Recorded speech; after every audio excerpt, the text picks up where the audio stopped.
sagot, bagamat hindi lahat ng nabakunahan ay makakaranas ng side effects, maaaring maranasan ng mga sumusunod: pananakit, pamumula at pamamaga sa parteng tinurukan, banayad na lagnat, sakit ng ulo, pananakit ng katawan at kasukasuan tulad ng sa trangkaso. Huwag mag-alala dahil normal, banayad at pansamantala lang ang mga ito. Kusang mawawala pagkatapos ng 1 hanggang 3 araw. Senyales ito na bumubuo ng proteksyon ng katawan laban sa COVID-19. Nabakunahan man o hindi pa, sundin pa rin ang minimum public health standards para patuloy ang proteksyon. Magsuot ng face mask at face shield, dumistansya sa ibang tao ng 1 metro o higit pa, hugasan ang mga kamay ng mabuti at madalas. Siguruhin na laging maayos ang ventilasyon sa mga lugar na pupuntahan. Para sa dagdag impormasyon, bisitahin ang DOH website sa doh.gov.ph at Facebook page. COVID-19, kayang-kaya nating tapusin. Isang paalala mula sa DOH, UNICEF at ng himpilang ito. DXTV, Dipolo, Radyo, Ronda. Beyond bringing power to all, we're taking steps to produce and deliver Earth-friendly energy today and for our children's tomorrow. Powering the good life. Meralco.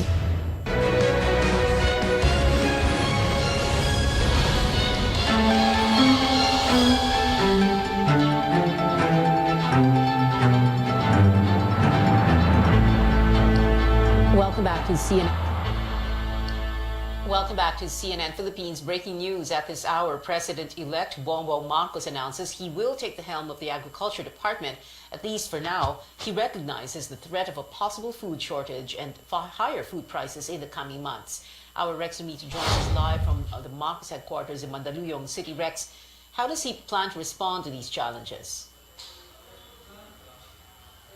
Well, first, increasing agricultural production during the planting season in the coming months. He's hoping that more yield will translate into a lower food prices. Much more that, according to him, Vietnam and Thailand have already ended some of their exportation to the Philippines. We all understand that the Duterte administration and the Congress have passed the rice tariffication law sometime during his administration, and that this will result into lower rice prices. And after the Congress has passed the rice tariffication law, which allowing more rice imports, we have seen relatively lower rice prices compared to the years prior. Although we have yet to know what are the measures that he will take to exactly boost production. As to agriculture, I think that the problem is severe enough that I have decided to take on the portfolio of Secretary of Agriculture, at least for now, and at least until we can reorganize the Department of Agriculture in the way that it will make it ready for the next years to come. Second, he also wants to restructure the Agriculture Department for the long term. He's seeking to remove the attached agencies that are no longer responsive to the needs of the sector. Marcos has yet to specify what are these agencies that he believes are no longer serving their purpose.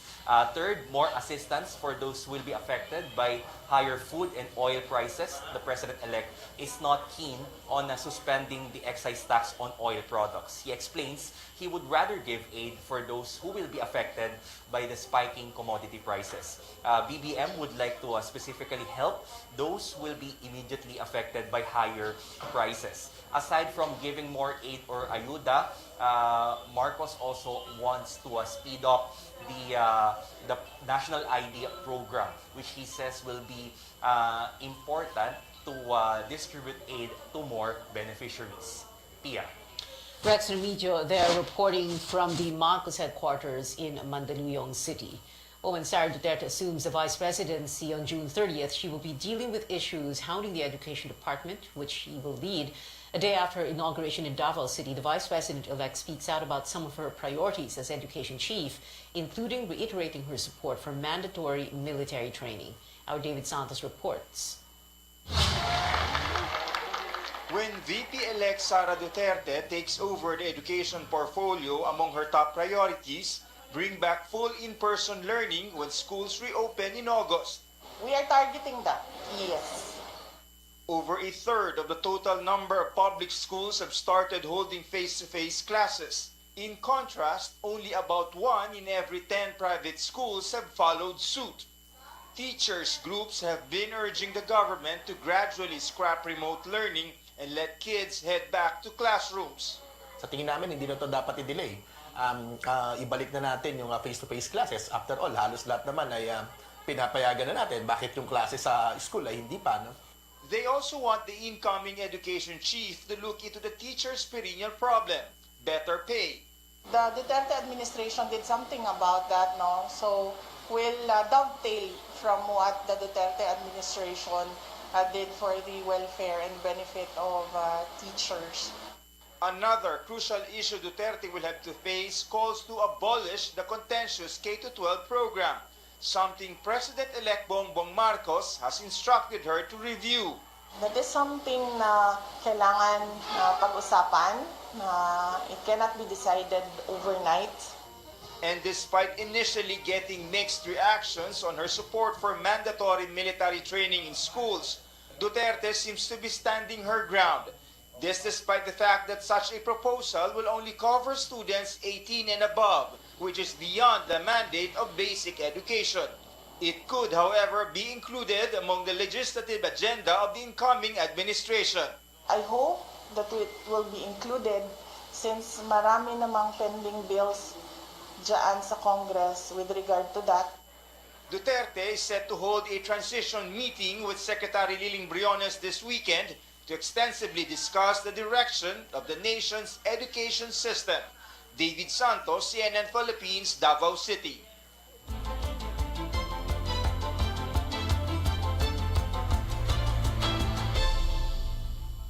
The health department warns the country could be seeing the beginning of a peak in COVID-19 cases, particularly in Metro Manila.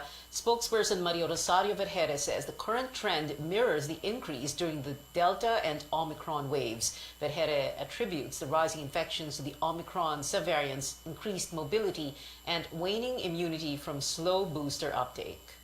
We are looking at around 41 million individuals who have not received their boosters, and we know that the immunity is waning, so we need to have this demand from our countrymen.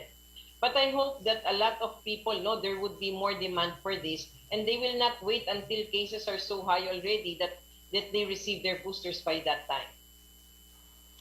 Health officials, however, have yet to approve a second booster for the general public, despite calls for additional protection against more infectious subvariants. The DOH is closely monitoring the cases in 7 regions now listed on your screens. Over 3,000 infections were reported nationwide from June 13th to the 19th. Daily average was at 436, 82% higher than the previous week.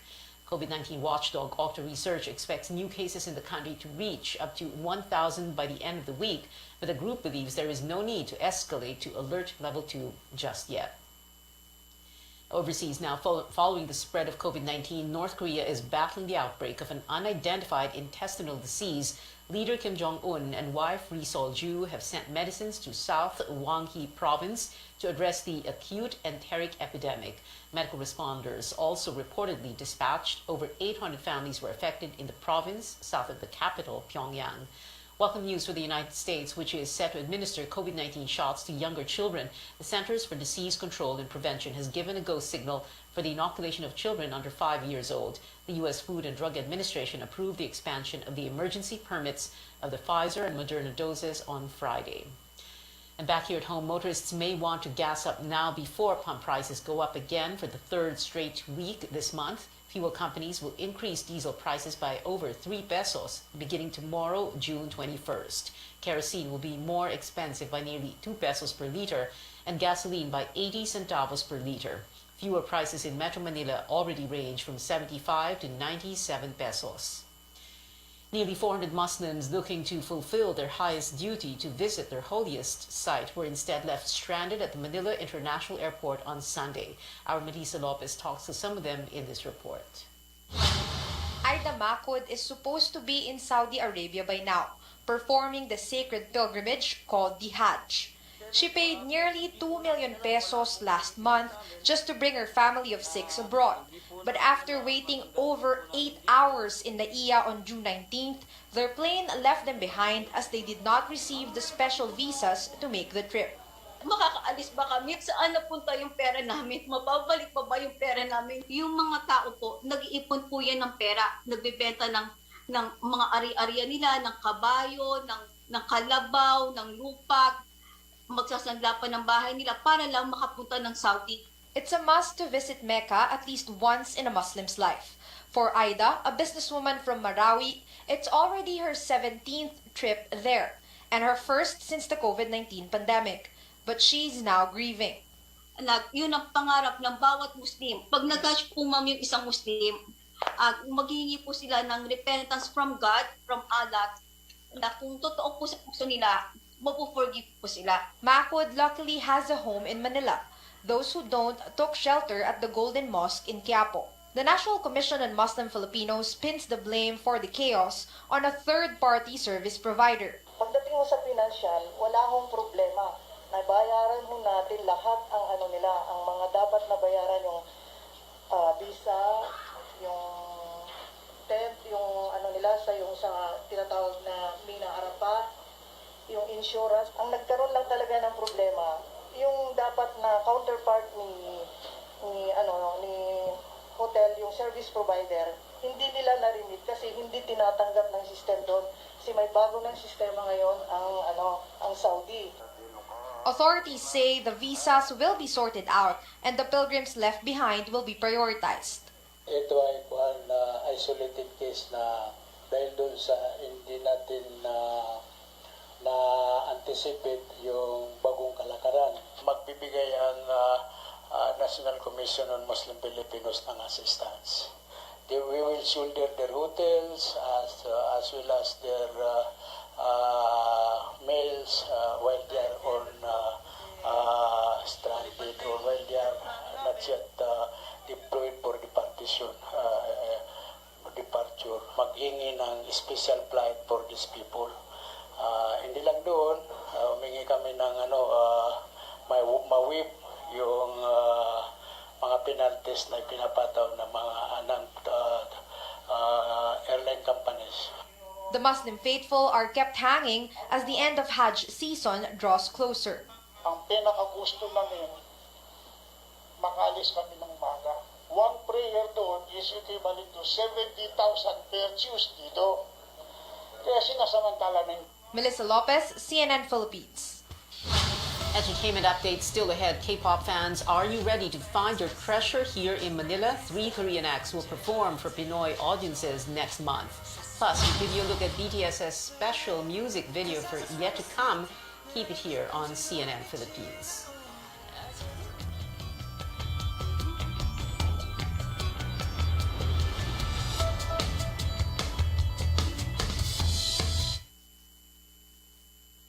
Iniwan. Dahil sa inyong tulong, mas naging maayos ang akala namin nakalimutan na. Basta't nariyan kayo, alam naming hindi mapapabayaan ang aming paghihirap para sa sarili, sa pamilya, sa kapwa, at sa bansa. Kampante kami, basta't kasama kayo. Let the madness begin. The Zalora Big Fashion Sale is here.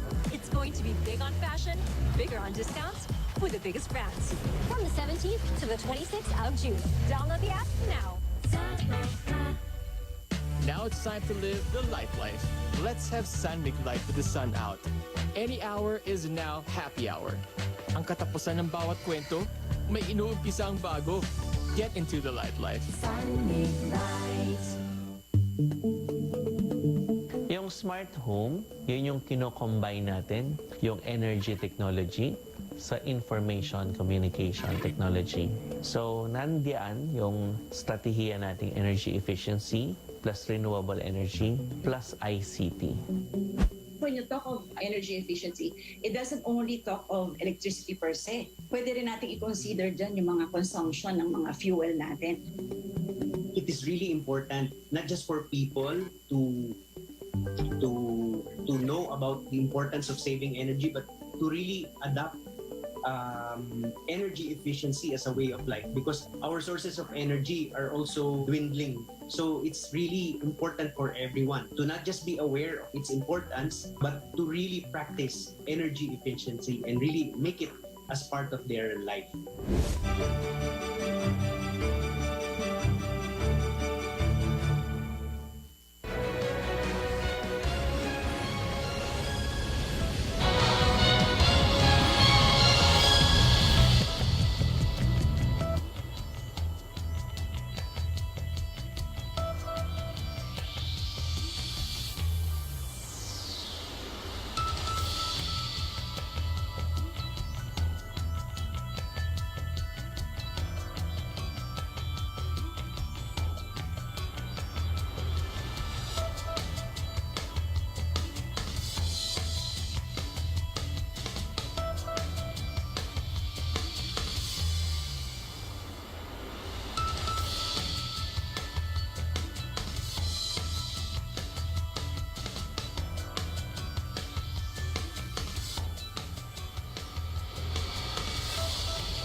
This is Newsnight on CNN Philippines. Sports stories now. A back-to-back crown for the country in the Mobile Legends Bang Bang Southeast Asia Cup, with RSG Philippines sweeping the Indonesian team RRQ Hoshi 4-0 in the finals in Malaysia. Eman Sangko of RSG was judged most valuable player of the tournament. And a runner-up finish for Filipina tennis star Alex Ayala at the women's singles finals of the W60 Madrid meet in Spain on Sunday. Hometown Marina Basol's Ribera took the title, defeating the 70-year-old in straight sets 4-6, 5-7. Collegiate volleyball here in Manila, the undefeated NU Lady Bulldogs took Game 1 of the UAAP Finals, beating the De La Salle Lady Spikers in 3 sets. NU is now 1 win away from the title. Find out if the team completes a historic sweep of the tournament with Game 2 tomorrow at the Mall of Asia Arena in Pasay City. In K-pop, this one's for fans of boy group Treasure and GOT7's Jackson Wang and Bam Bam. These artists are performing on one stage this July 29th at the Mo Arena. Tickets for 2022 K-pop Masters in Manila go on sale next Sunday, June 26th. Treasure is known for tracks like Boy and I Love You. And BTS armies who enjoyed the song Yet to Come, The Most Beautiful Moment, have an adorable new music video to watch. The K-pop sensation released another video for the lead single off their new album, Proof. This version features the members as animated characters to promote their new game, BTS Island, in the song.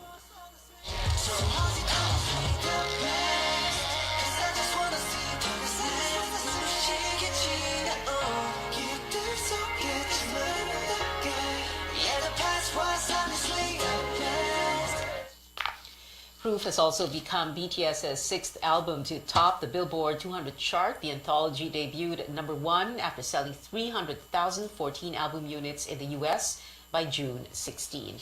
And that is it for now. Join me again on News.ph at 7 p.m. I'm Pia Ontiveros. Before we go, progress underway for the infrastructure sector after road projects took a backseat because of the COVID-19 pandemic. Let's watch this. The pandemic has been a flickering traffic light in the economy. Road projects... RPN, Radio Philippines Network, DXTV, Dipolo, Radyo Ronda. Tanong ng bayan, maaari bang magbabakuna ang mga breastfeeding moms o mga nagpapasuso? Ang sagot, oo, maaari silang bakunahan. Ayon sa World Health Organization, kung ang isang nagpapasuso ay kabilang sa grupong inirekomendang magbabakuna base sa COVID-19 vaccination eligibility criteria. Halimbawa, kung siya ay health worker, dapat siyang mabakunahan. Inirekomenda rin ituloy ang pagpapasuso bago o pagkatapos magpabakuna. Para sa dagdag impormasyon, bisitahin ang DOH website sa doh.gov.ph at Facebook page. COVID-19, kayang-kaya nating tapusin. Isang paalala mula sa DOH, UNICEF at ng himpilang ito. DXTV, Dipolo, Radyo Ronda. Was was implemented, the economy almost totally shut down. And then came the third or the fourth quarter of... Have you ever just woken up one day with a swollen toe, finger, knee, or even elbow? Chances are you might have gout, a common type of inflammatory arthritis. Gout is common in the Philippines. In fact, according to the Philippine Rheumatology Association, gout affects more than 1.6 million Filipinos. But what exactly triggers it? On the program today, we'll debunk some of its myths about gout, its difference from pseudo-gout, its symptoms, as well as its treatment and prevention. I'm Dr. Freddy Gomez, and welcome to MedTalk Health Talk on CNN Philippines.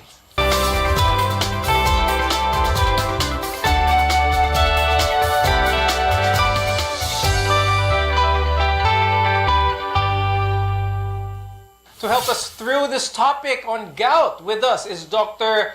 Givenchy Marie Garcia Bonifacio. She's a rheumatologist from the Medical City.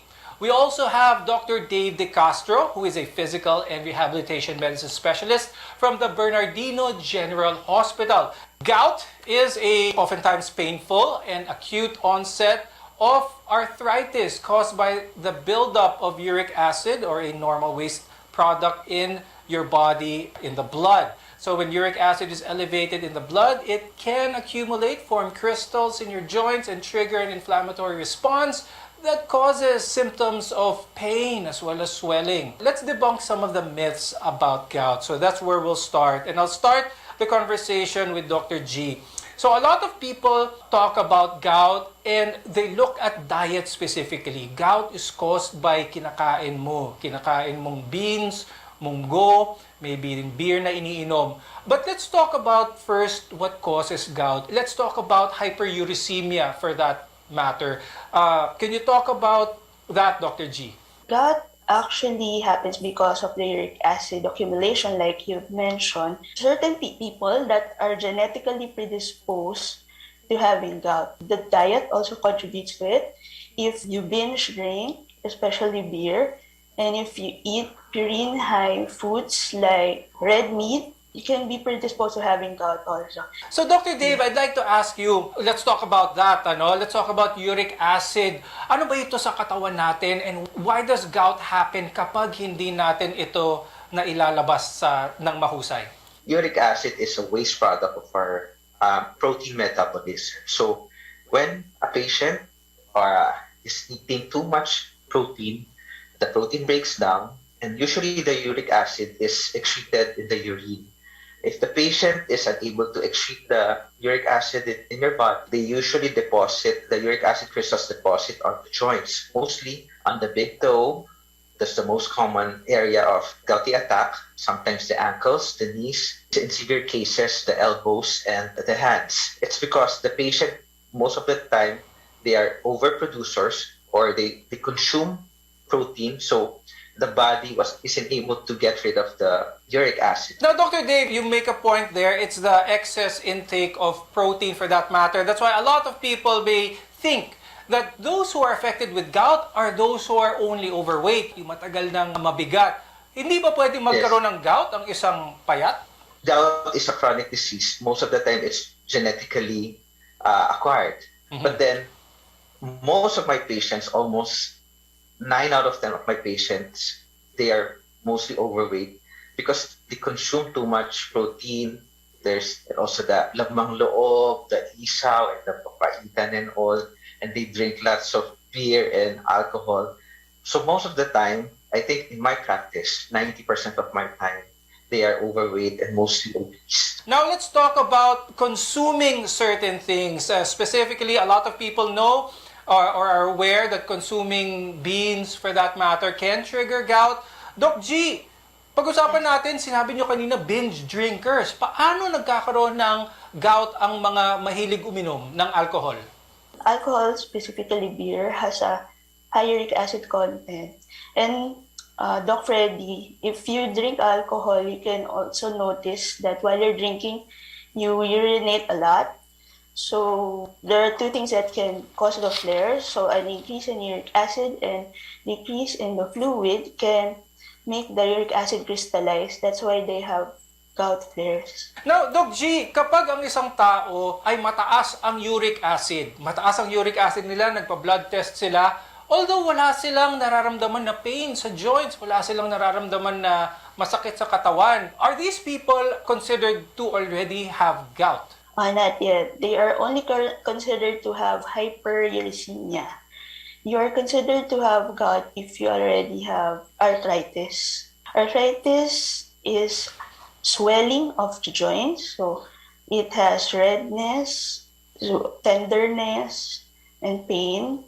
And it usually occurs in the big toe, as what Doc Dave said. It can also happen in other joints, but it is usually on the big toe on the first attack.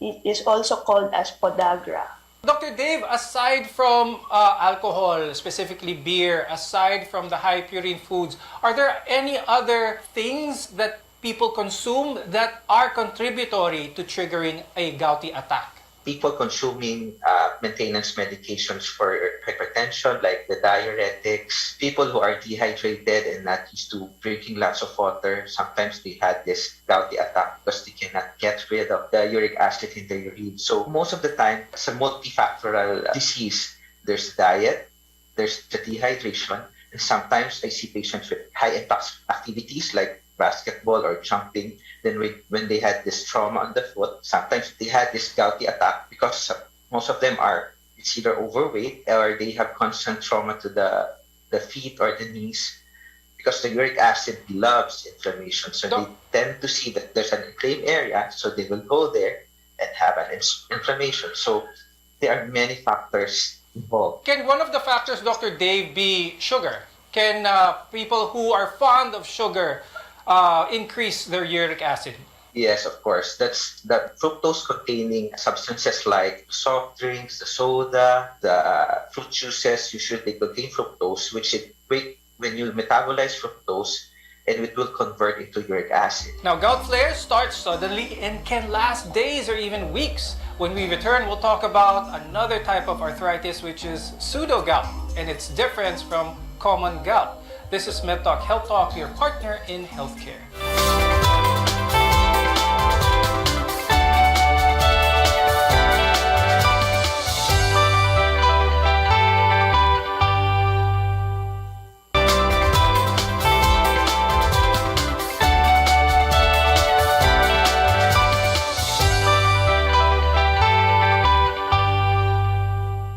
I'm Dr. Freddy Gomez and welcome back to MedTalk Health Talk, where caring is our calling.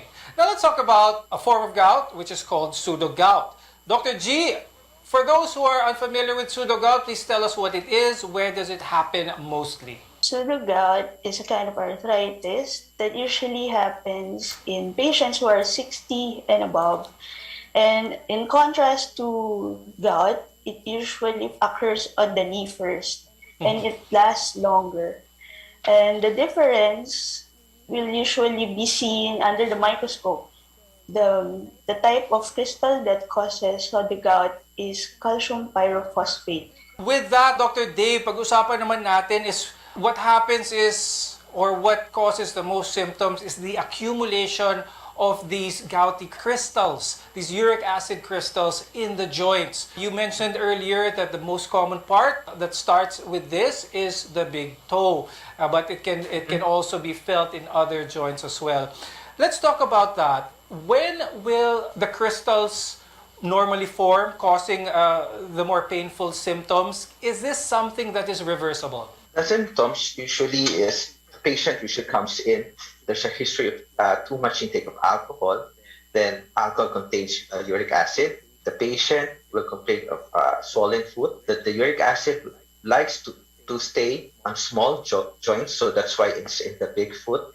And they also like to stay on colder places because the foot, the big foot or the big toe, it's usually colder because the circulation is the farthest from the heart. So the uric acid likes colder places, so they crystallize, then causing the swelling. The crystals, they are usually reversible if the patient is maintained on proper diet and maintenance medications to decrease blood uric acid levels. So it can be reversed. Kapag umabot na sa punto where we have tophaceous gout, meron na tayong mga bukol sa iba't ibang portions because of the uric acid crystals, when does it happen, Dr. G? At what point is this something that can be prevented?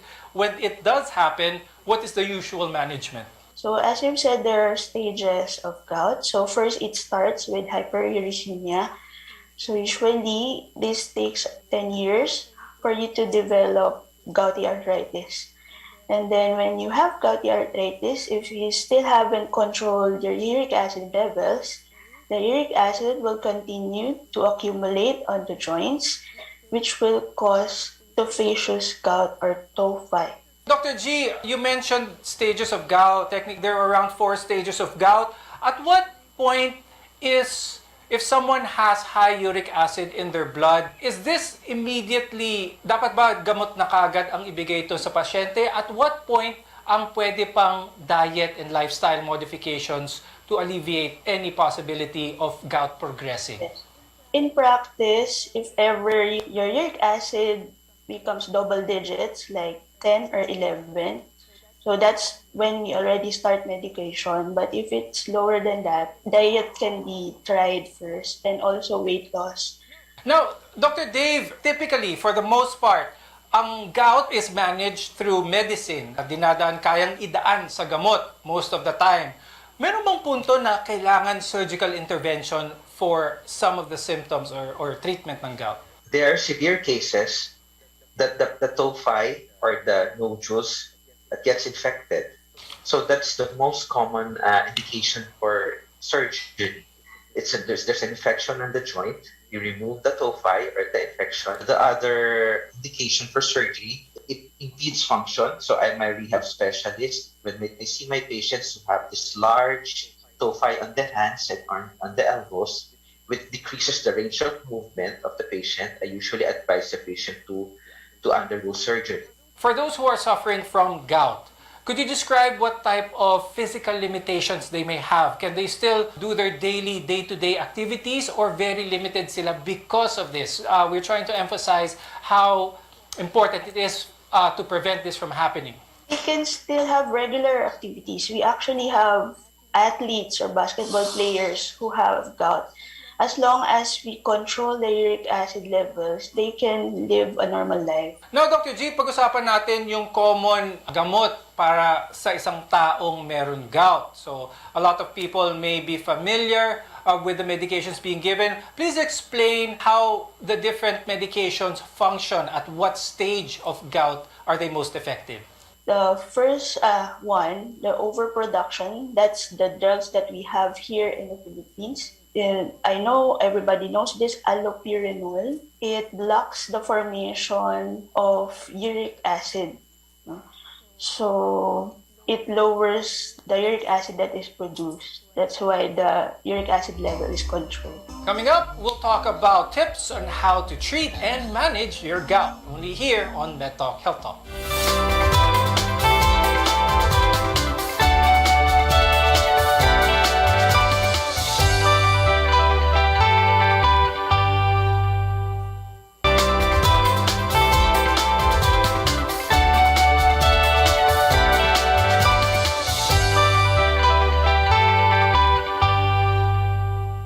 I'm Dr. Freddy Gomez, and this is MedTalk Health Talk, your partner in healthcare. So now let's continue to talk about the treatments for gout, or how to manage if you're diagnosed with gout. Dr. Dave, can you please share with us the common treatments for gout? With gouty patients, follow-up is very important in order to monitor the blood uric acid levels in the blood. Most of the time, patient would self-medicate with anti-inflammatory drugs. Then you see them with kidney disease or the liver, so enzymes are increased. So follow-up is important to prevent exacerbation or the attacks of acute gout. Then you need to tell them to regularly check their blood chemistry, to check the liver enzymes, especially because allopurinol is not good for the liver. So you need to check them at least every 3 months to check the joints, to check the blood chemistry, and so you can titrate titrate or you can adjust the dose of the medications. Are there any new studies when it comes to the treatment of gout, the management of gout, and how to manage the arthritis symptoms for that matter? There are currently nothing new, but it's important to reiterate to patients that they have to do regular follow-ups because they have to work closely with their physician to fight off this gout and to control it. So like Doc Dave said, there are certain medications that you give for the attack. And then there's also something you give for prophylaxis so that you won't have recurrent gouty attacks. And there's something that you give to lower the uric acid level. So for the attacks, the acute attacks, you usually give this NSAIDs or non-steroidal anti-inflammatory drugs. And for prophylaxis, we usually give colchicine. And then to lower the uric acid, usually we give allopurinol and febuxostat if they're allergic to allopurinol. Is there any advice that you could give, Dr. G, to those who are diagnosed with gout, some of the more low-cost ways in order for their quality of life to be improved? We can also do exercise to have weight loss because weight loss also helps in the decrease of the uric acid levels. The available drugs, the allopurinol is actually already cheap. That's what we give so that they can sustain it. Before we go, Dr. Dave, do you have any final tips for our viewers, especially when it comes to lifestyle modifications? That you need to have a healthy lifestyle and you need to maintain it. You need to exercise, at least focus on the low impact exercises. You need to enjoy life because Filipinos, we love eating. So you should have a list of foods that you need to avoid in order to avoid the acute gout. Also, you need to hydrate properly. Avoid those soda, those sweetened drinks that can cause sleeping. And you need to follow up regularly, not just because you have the acute gout attack. You go to the doctor. You need to follow up regularly kahit walang pamamaga or walang nararamdaman. So you can monitor your blood chemistry, including the blood uric acid levels. Thank you, Dr. Givenchy Marie Garcia Bonifacio and Dr. Dave De Castro for being with us today and sharing your tips and expertise about gout. I'm Dr. Freddy Gomez and thank you for watching Med Talk Health Talk. We'll see you again next time.